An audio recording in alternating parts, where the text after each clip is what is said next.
Hello everyone, তো আজকে তোমাদের সাথে একটি মধ্যম গ্রামে বিরিয়ানির দোকান শেয়ার করব। তো এর আগেও আমি এই বিরিয়ানি বাই ভোয়ালেন্টে খেয়েছি, তো আজকে সেকেন্ড টাইম।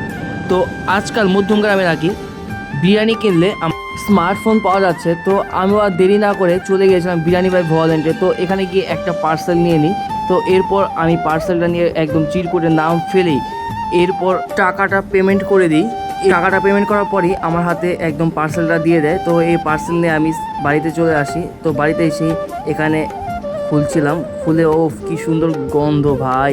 তো এরপর আমি একদম প্লেটের মধ্যে ঢেলে, দেখতেই পাচ্ছ। তো এখন বিরিয়ানিটা খাওয়ার পালা। তো এইভাবে তো তোমরা হয়তো জানো না, আমার বিরিয়ানি খাওয়ার সময় একটা গান মনে পড়ে। তো গানটা ব্যাকগ্রাউন্ডে শোনাচ্ছি। কোনো হবে না কথা, বিরিয়ানি কলিজার ভেতরেতে গাথা, বিরিয়ানি হইলে চাই না তো কিছু আর। Yes brother, I M A biryani লাভ। তো গাইস, আজকে মিনিমামকে ভালো লাগে অবশ্যই লাইক কমেন্ট সাবস্ক্রাইব করবে।